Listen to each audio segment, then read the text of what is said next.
the first thing I'll have sort of your chapter guide towards the end of the period, so I'll get that out real quick at the end when we finish up today's chapter discussion.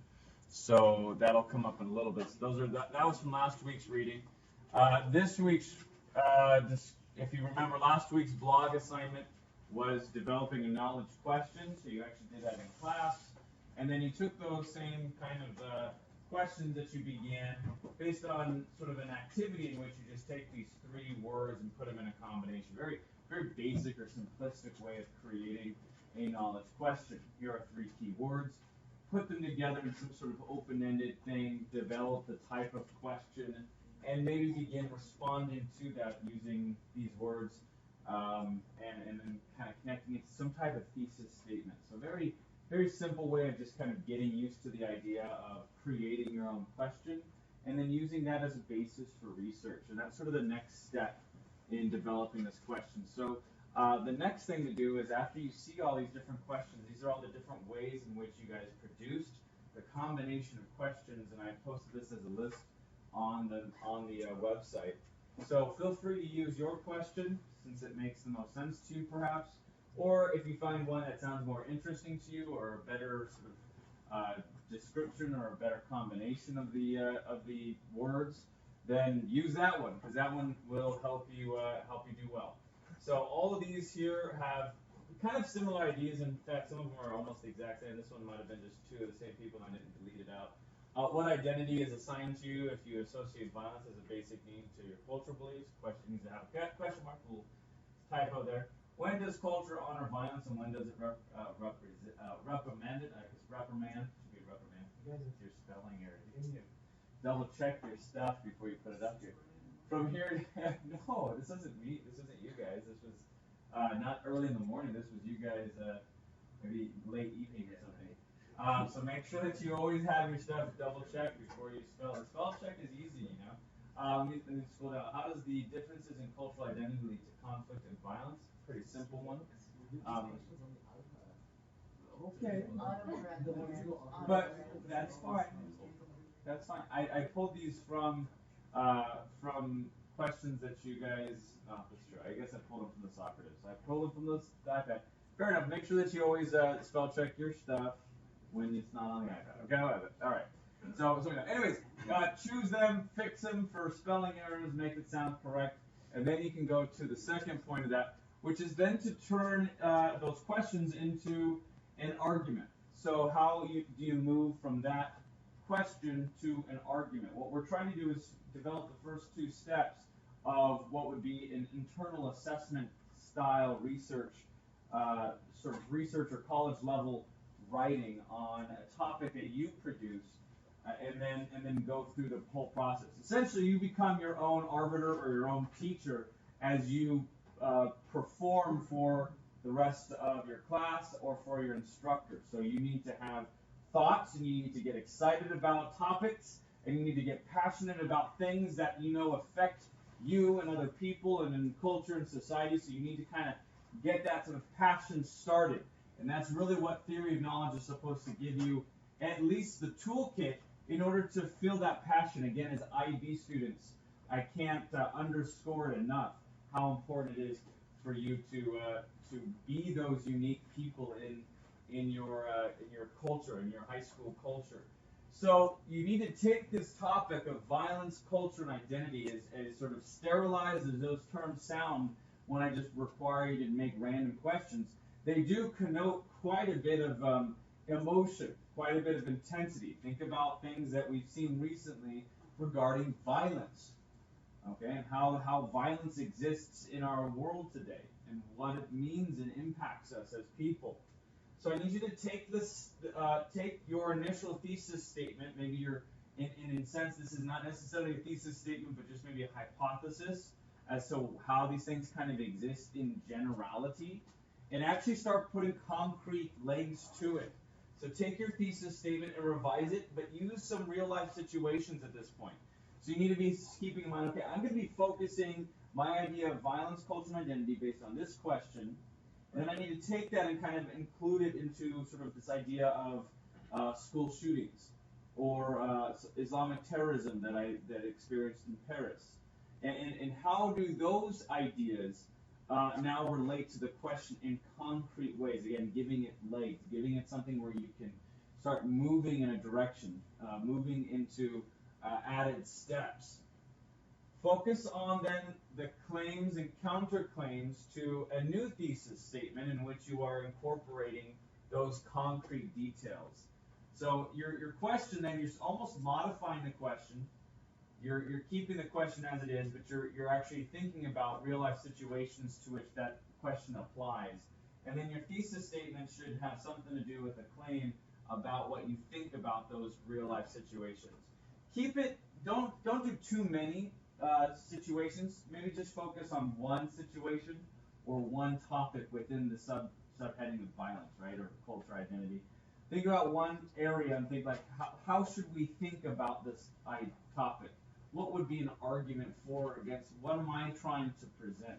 What's my viewpoint on this? And so as you develop your you have your problem of knowledge, and then your claim would be something like what you actually believe about the topic, or what you seem to know to be true about the topic, and your reasons for it. Once you have your reasons for it, then you're also developing some sort of evidence of those reasons. So what are your evidences? So these are concrete details, and notice it's sort of a long area here if you want to just do like little fragments and break them up into a couple of sentences. And then at the bottom here's acknowledgments. It's sort of like the counterclaim. It's sort of like, I understand that it's qualified with these sorts of things. So it's qualified. It's not like it's a knockdown argument, like there's no rebuttal. You can sort of think of it like a rebuttal, but this is based on what's called the Ptolemy model of argument that we will formally introduce this week. It's a way in which you, like lawyers do, produce arguments that are qualified, that are reasonable, that have your evidences, but also your rebuttals. And you're familiar with the process, because it sounds like Lovingood is very sort of adept at this in history, and if you're in debate classes and so forth, you understand the rhetoric behind it.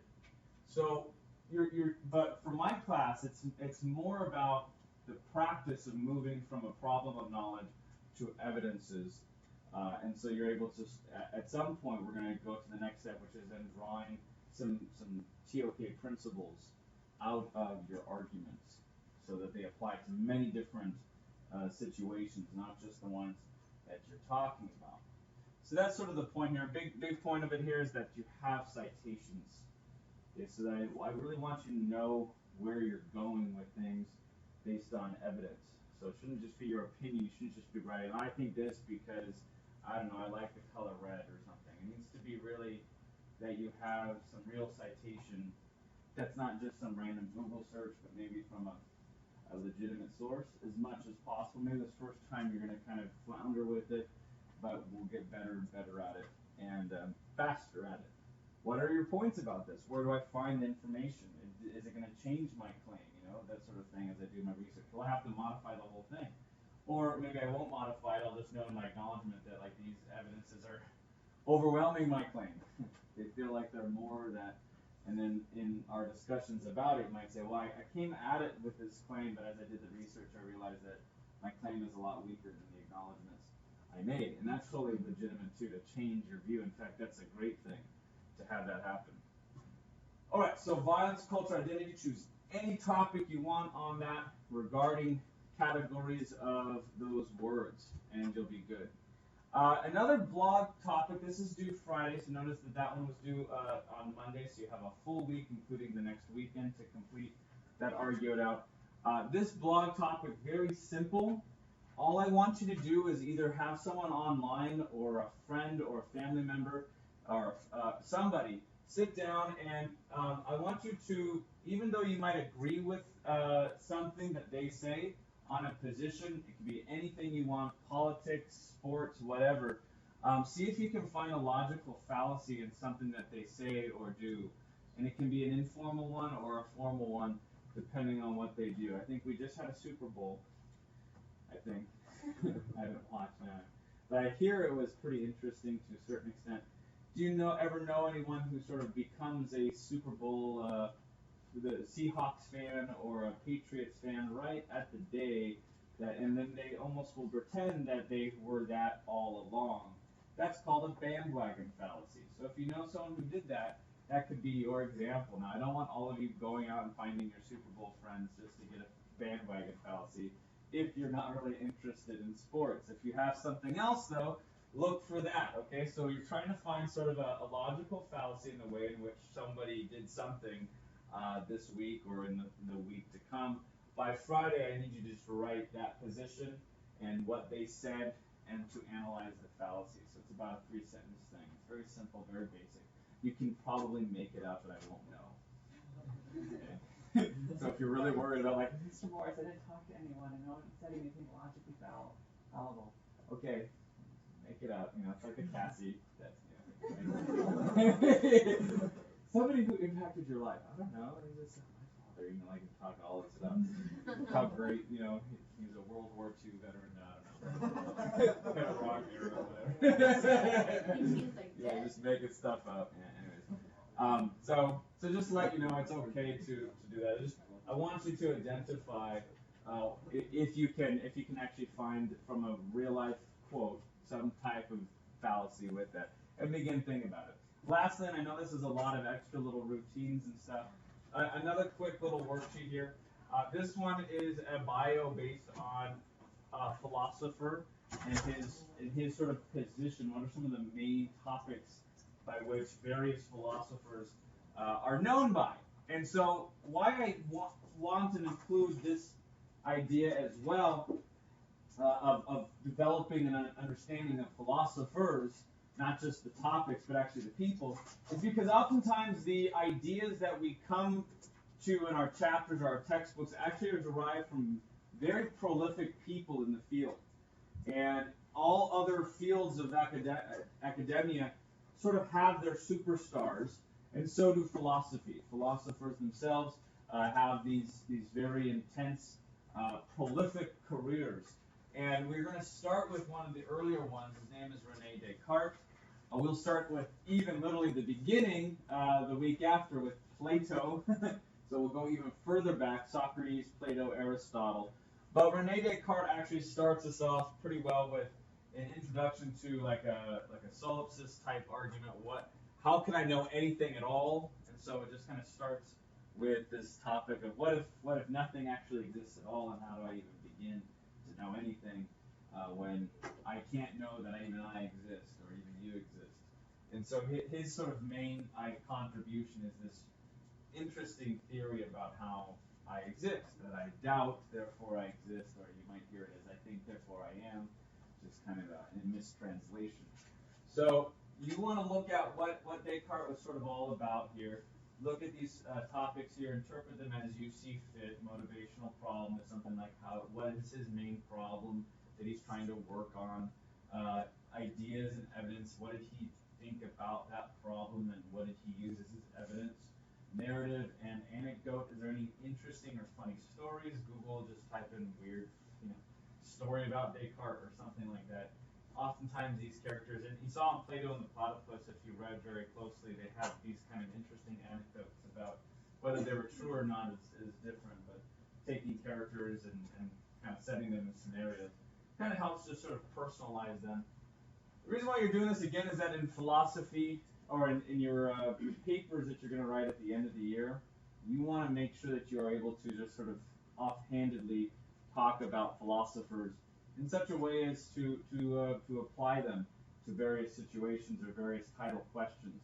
It's a mark of a good thinker that they're able to take paradigms of the past, these historical figures, and use them almost nonchalantly to develop an argument or to develop different ideas in an argument. That Descartes said once this kind of thing or had this idea, but here's how someone else kind of modified his approach to it. If you're able to do that, your work is just going to kind of be brought out of that high school mediocrity and moved into the realm of that college level thinking, that university level quality. So those are the three things. I'm sorry if that feels like a lot. It shouldn't be. They're just a few sentences if you really think about it. The biggest things will be the argued out and the philosopher portrait. Those things will kind of feel a little bit denser, but Again, you just hopefully if you just kind of get maybe one or two sentences for each one of these, it won't feel so bad. It'll almost be like a paragraph. For this one, the argued out will be a little bit more extensive because you're based it on the topic. Do as much or as little, I guess, as you're able to do, but still do it. Don't just like put it off, and actually complete all the sections. Very important that you try to do that.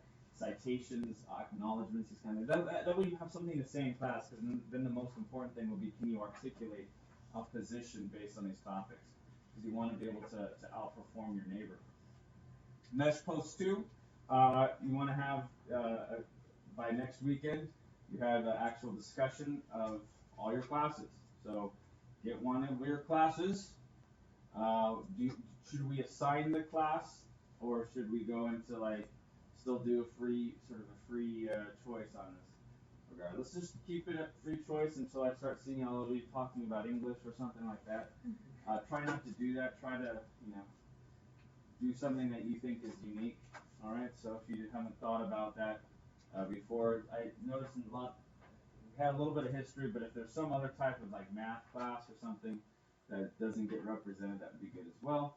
Again, can be as simple as a few sentences, maybe 3 or 4 sentences, in which you introduce the idea, introduce the TOK principle from last week, and how they apply, and most likely fallacy, right? So some type of fallacy that you think is inbred into a discussion or concept that you had in one of your other classes. And it can happen this week as well. You can talk about it this week if it pops up, but you're just trying to kind of connect the two together. Make sure that you make statements of propositions, like what happened in those classes first and foremost. So mesh post 2 is going. Eventually we'll just get into this. We're like, all right, guys, it'll be like your chapters. It'll be like, here's your philosopher portrait, here's your argue it out, here's your mesh post, and maybe like a little blog, whatever, something or other that goes with that. All right. So that's what's going on this week. We have 20 minutes or so, probably even less than that, to try and get through some of our chapter discussions. The biggest thing is the chapter is finished, and then anything that we're doing now is sort of extra with that from each of these different sections. Yes? And all your assignments on Mantrack?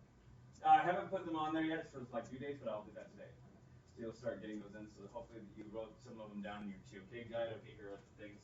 My survival guide, so I know it's just right in front of me in case I forget, or I don't have a computer or something. I can at least write them down, and then when I get to a computer, I can just type them up real quick.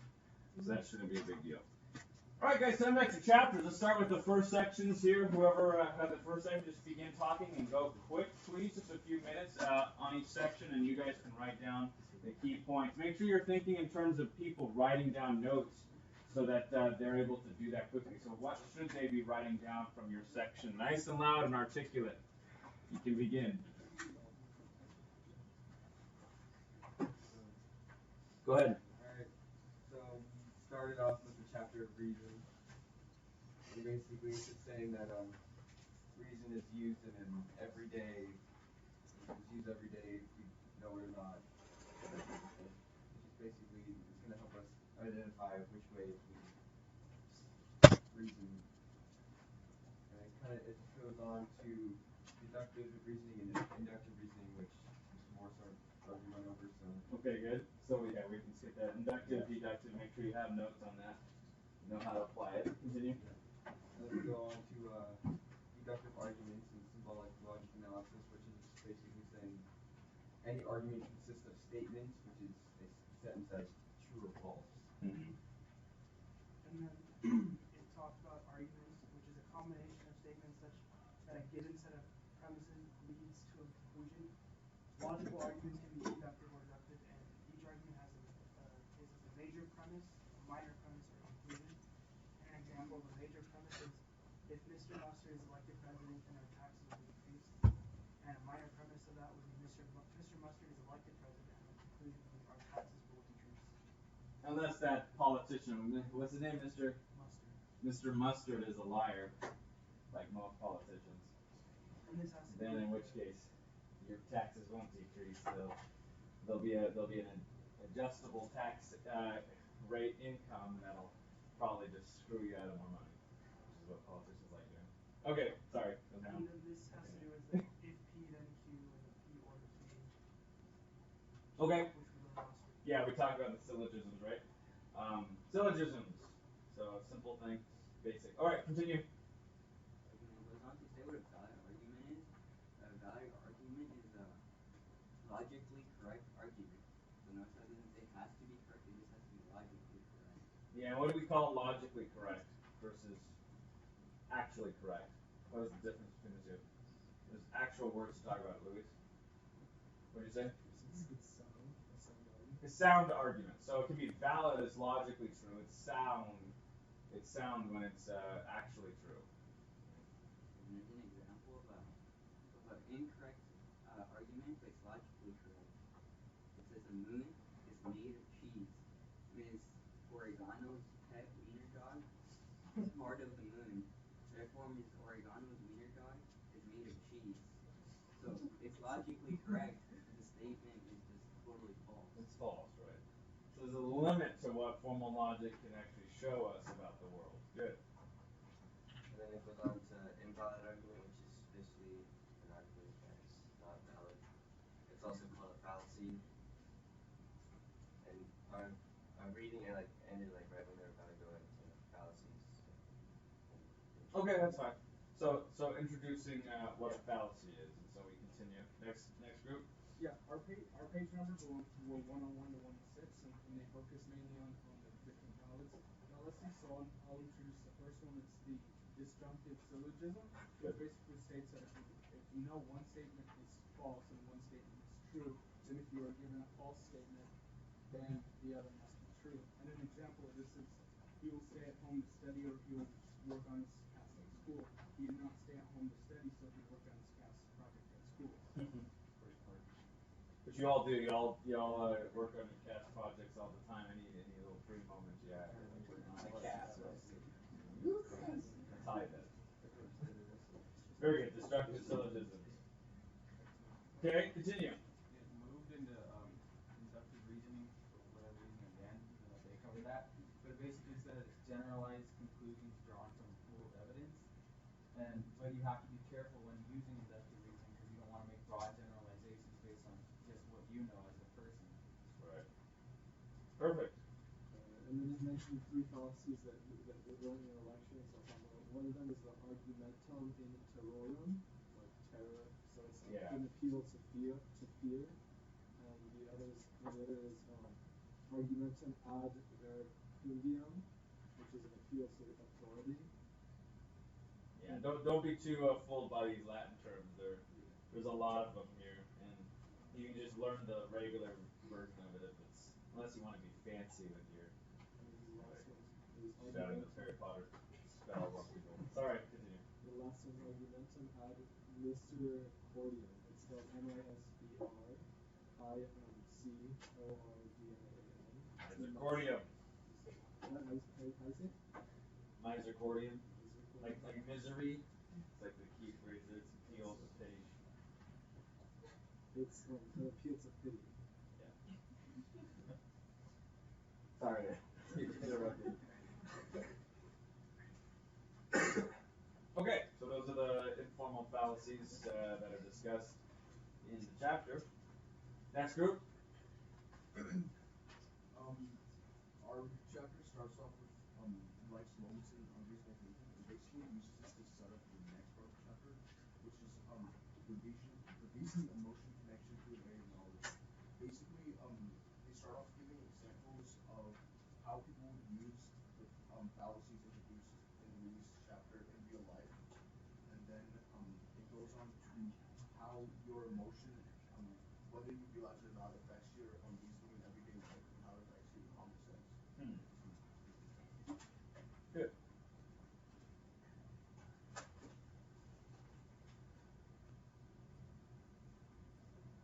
So basically it's saying that we should really define truth because something is affected by our emotions and prejudices and what we think is common sense. I think the next big thing that our chapter goes on to talk about is fuzzy logic, which is a type of reasoning where things aren't exactly, linguistically precise, like saying cold or slightly, or because there's no value for something being cold, you just know it's within a range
even goes on to just say that knowledge is a precise conception and emergence is a probable opinion.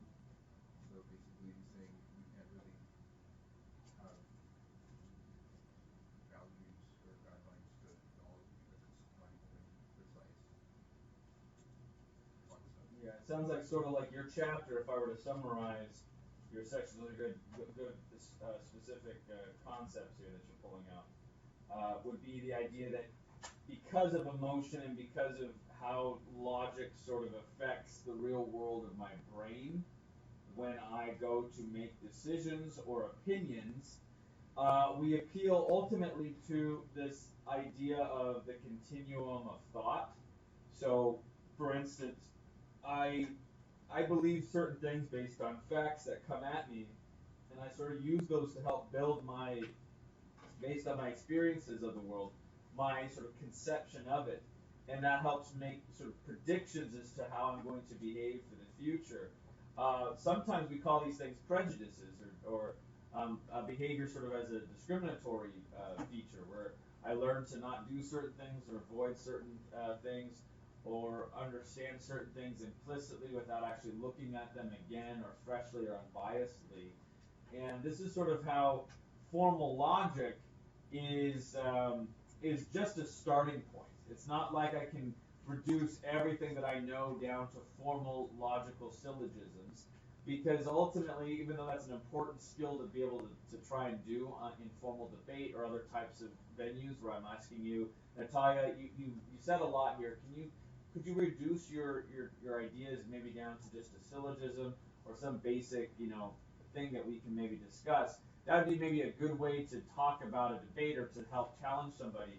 But in real life, we're developing constant probable opinion, as Hunter mentioned, this sort of probable opinion on all sorts of things, including ideas of fuzzy logic, where you're looking at ranges of value. So ultimately, we're always in this spectrum. Formal logic just as a starting place, and then when we're talking about stuff, we're talking about perspectives and opinion and all these kinds of things based on prior experiences. Did you want to continue? I just wanted to sum it up. This quote Sure. here is actually a really good summary of our chapter. It's from Albert Einstein. Nice and loud.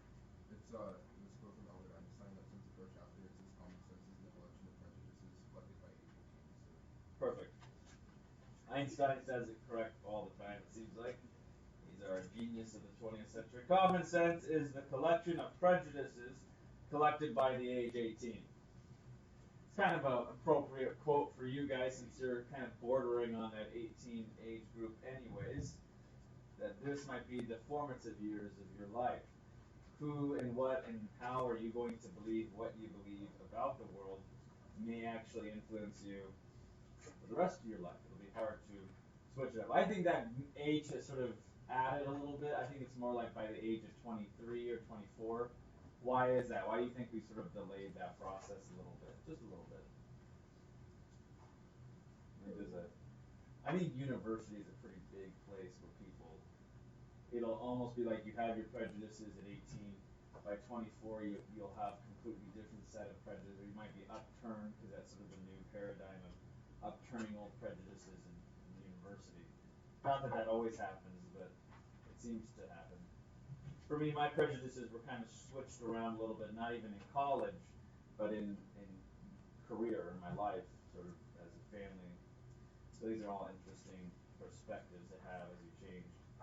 Very good. Continue. Chapter 8. Well, our chapter starts off by talking about discipline, and it says how discipline is classified as a part of area of knowledge.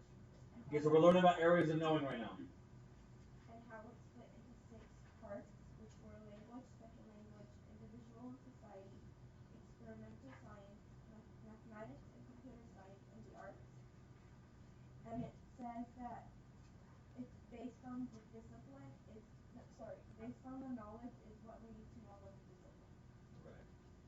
And so that they're appealing to your the IB hexagon or something like that, where it's sort of how you're introduced to how you get your diploma. So it's similar to the IB knower profile, the knower profile for TOK.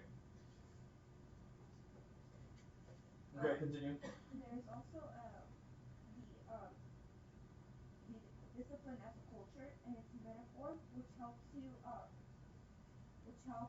conclusion of the different cultures and the different people that live in that specific culture. Okay. That's basically it. So depending on culture, you might have different ways in which you think about these areas of knowing. Disciplines as cultures, so looking at them as almost as value societies, not just like random ideas. Scientists in their community, what do they like, what do they value, what's important to them versus artists. Okay, these are different values based on cultures. That's interesting. All right, next group. Okay, our pages continue with discipline, and for discipline as a tool, it's used as a tool to know the unknown and to help us know which answers to give to the question and what concepts to apply to the answers. And it continues with the disciplines in the way of knowing, which is found in common sense and is connected with everyday thinking. And then it continues with discipline as a guide to truth, and talks about evolutionary psychology, which is the idea that mental capacity was selected evolution, and it has three types of discipline: interdisciplinary, same more, multidisciplinary, and then transdisciplinary and cross-disciplinary. Yeah. Just talking about how they sort of interact with one another. You kind of gave us some thoughts on that, trans and cross and inter. Good. Continue. Or next team maybe, or you guys get that? Next team. So our chapter was on knowledge, society, and global development, which basically relates all the disciplines that we've been going over in the areas of knowledge, and how it relates these areas of knowledge and the disciplines over to society and global development, as it says. So it splits knowledge into two different categories here, which it turns it into knowledge production and knowledge replication, in which those two in turn can actually be called research and curriculum, and it asks the question of how research affects the curriculum that us as students are being taught. So disciplines can be built upon being taught that curriculum to the students that can actually affect their arguments on future debates down the road. So it relates to the whole, what do they call them? Discipline wars, as they're called, where disagreements come from this curriculum that you're taught and the disciplines that are brought onto you. So disagreements come from an argument, and then depending on how people are taught different curriculums or different ways in discipline, they can see different things in different ways. So it really goes down. It all comes down to the ways of thinking instead of ways of knowing. And so it was really short, and that's pretty much all. Sure, but I think it packs a lot of more sort of an argumentative perspective on the nature of areas based on the ways in which these disciplines or areas will change or interact as a result of continuing thought and research, where it's almost like you can't think of them as set, static things. Your textbooks are published, that's it, that's all the knowledge there will be, that's all that's important because it's what's on the test. That's not what areas of knowing are all about, and the thought behind it will continue to change, it'll continue to evolve, and you are a part of that process. You're starting with just absorption, but eventually you'll become voices in these areas as you begin to be specialized. And so you'll find that the setness of these things and what we think is right and wrong within these topics are merely just things that we think are right are merely just ready to be disproven, and you're part of that sort of thought war that will continue to be. Which area of knowing will drive society in the future? We may be surprised by that answer. It might not be what we think it is currently. Right? It might not be just No, that's even up for debate. I think science is sort of right now sort of driving society, but certainly that's up for debate. So think about these topics, how we will apply disciplines together. So that's a formal intro to the areas. As not this week, but the following week, we will begin our first area of knowing. So this week, we're going to be looking in particular at how to argue. So the language of argument, not just the fallacies and things, but actually the process, the conversation. So we'll be practicing that as well the next 2 days. We'll start with just identifying some fallacies in actual debate, and then we will begin then we'll continue by practicing ourselves, learning a little bit about those topics at hand. So with that in mind, you guys did a fantastic job summarizing. Want to make sure, quick note, if it seems like your section was properly covered in class when we did our sort of class discussion, just you can kind of briefly say, hey, this was here, just like this table to the table 1. We said this was covered in class, but here are some of the general things that are unique to the chapter. So really think about now how it's unique to the chapter. Maybe start drawing up a concrete detail or two, like we talked about Bertrand Russell, these kind of things, and then maybe help people push them to just sort of rereading that little bit of that section or something. Like a really good section maybe to read on your own is this. Just kind of start thinking about it in those terms, just so that we're inviting people to read sections that they may not have otherwise have read. Just to get a good feel for what you were trying to say. Just so that it's not just here's a random fact from the section. You guys do a great job with it though, so I'm not criticizing. I'm just helping to direct you. All right, you guys are free to go. Make sure you start with those blogs this week. The earlier you do it, the better. Just get it out of the way, guys. Just make it simple. Maybe do them tonight so that you're not scrambling at the end of the week or having any issues with technology.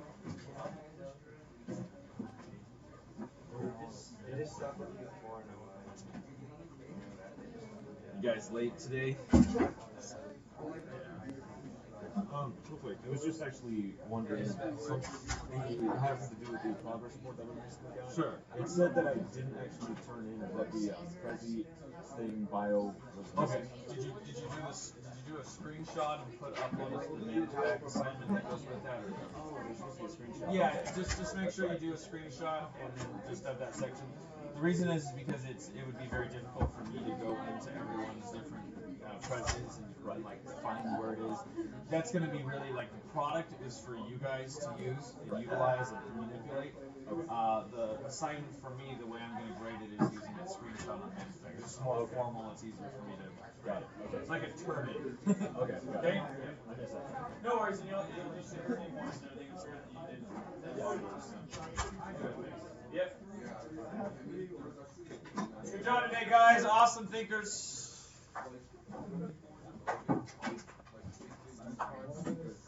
Yeah. I received another question because we have some kind of confusion.